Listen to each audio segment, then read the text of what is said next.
Dans la même arche, il y avait 2 tables de pierre. Dans Exode chapitre 40, verset 20, elles sont appelées le témoignage. Les tables originelles avaient été détruites. Moïse était un prophète de Dieu qui parlait avec Dieu face à face. Dieu lui donna les commandements sur 2 tables de pierre. Lorsque Moïse, en descendant de la montagne, vit l'assemblée adorer une idole et s'adonner au péché, il brisa dans sa colère les tables de pierre.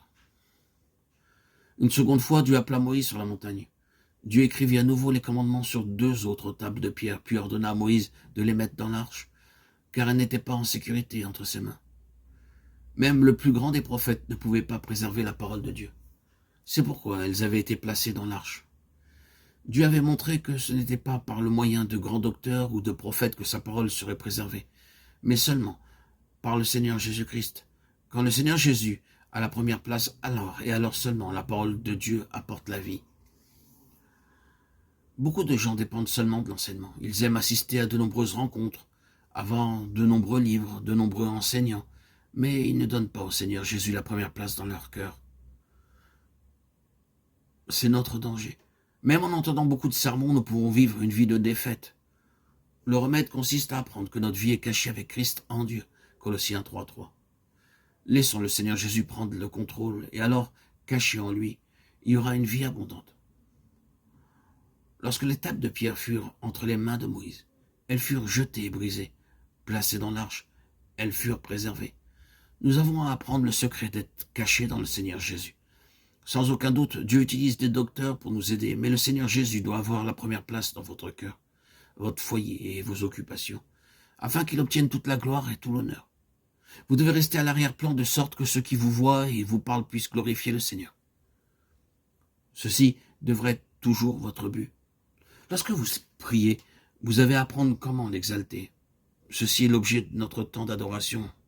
Le dimanche matin, qu'il puisse être magnifié et adoré.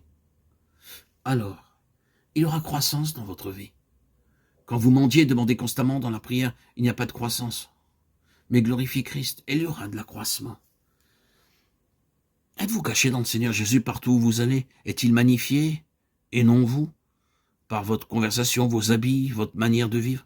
Parfois, Dieu utilise des expériences douloureuses pour amener dans cet endroit caché. Il commence par briser nos amitiés. Il peut éloigner du foyer les parents, le mari ou la femme, les enfants que vous aimez beaucoup. Il peut défaire les plans que vous avez échafaudés. Les tables de pierre dans les mains de Moïse furent brisées. Pourtant, à ce moment-là, elles étaient très précieuses pour lui.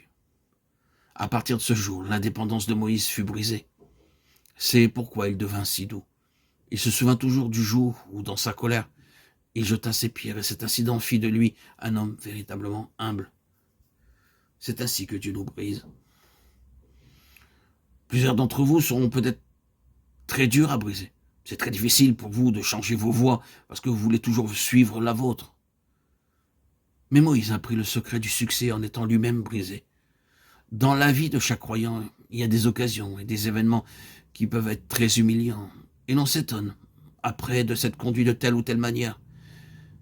Mais par cela, Dieu nous brise, nous humilie et nous rend doux comme Moïse. Alors, seul, vous voudrez réellement vous cacher dans le Seigneur et trouver qu'il est tout pour vous. Dès lors, vous dépendrez non pas des autres ni de vous-même, mais de lui seul.